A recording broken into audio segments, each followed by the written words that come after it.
Hey everybody, I just wanted to reach out with you briefly this week with a couple different videos to help explain the different systems that we have, so as it has been brought to my attention that we didn't do a great job of kind of explaining the difference of the systems that we have for reporting and then how they benefit you. So this video is specifically for the activity tracking form that you are to fill out before meeting with your coach each week, which helps us track and work with you on the 4 conversations, which of course all of us are familiar with. So let's jump into it really quickly so you can see what this means. So the activity tracking form, there's a couple different places you can find it.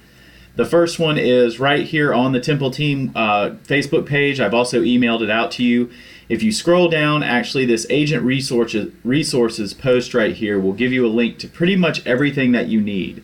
So if you wanted to go in and start tracking your activities and input it either the Friday before your coaching or the day before your coaching, you can do so from here. And you simply click on this activity tracking form here, and it will bring you to this form, which a lot of you have seen.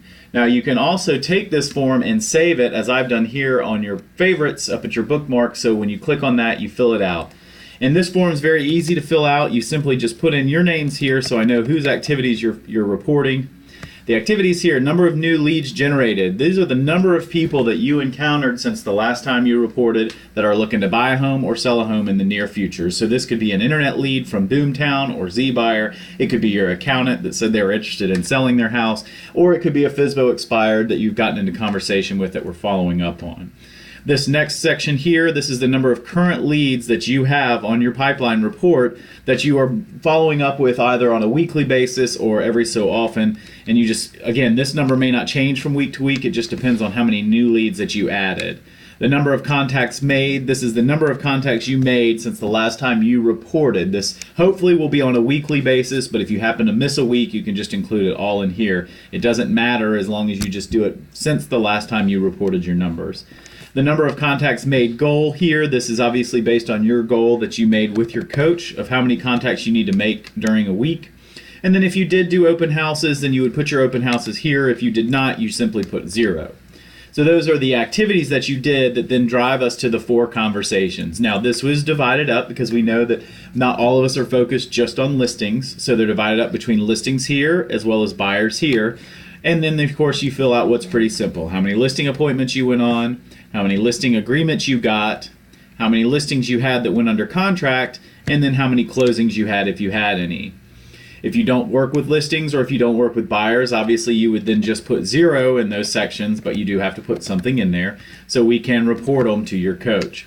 Now, I know some of you in your coaching, you talk about your big why, the successes you had for the week. We love to hear these, any struggles or opportunities that you had, as well as some things you need to look up to or look forward to for the coming week. And then, of course, we always want to know, are we on pace for our goals, yes or no? And it doesn't matter. This is just for coaching. This isn't a judgment zone, so you'll simply put that in there. You hit submit, and then you'll get the screen that will simply tell you your response has been recorded. That's it. Easy peasy. It took like 2 minutes to do that. You're completely done.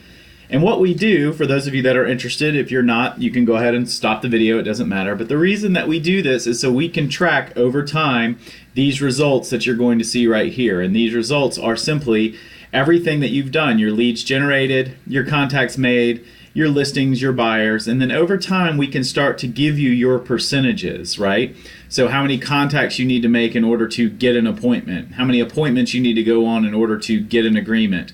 And we'll have all these numbers for you, so when we do our business planning each year, we know where we can adjust. And then in addition to that, we have it broken down per person down here for the coaches to look at. So each one of you, I'm going to brag on Connie here, she had a rock star week.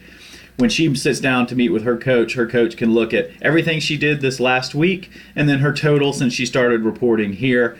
It's just a good way for us to track and what we need, obviously, to help coach you. So if you have any questions, obviously, you are always free to call me or ask your coach. We'll be glad to help you, but I just wanted to kind of share with you what it looks like and why we have the coaching tracking form. So have a great week, happy prospecting, and let us know if you need anything.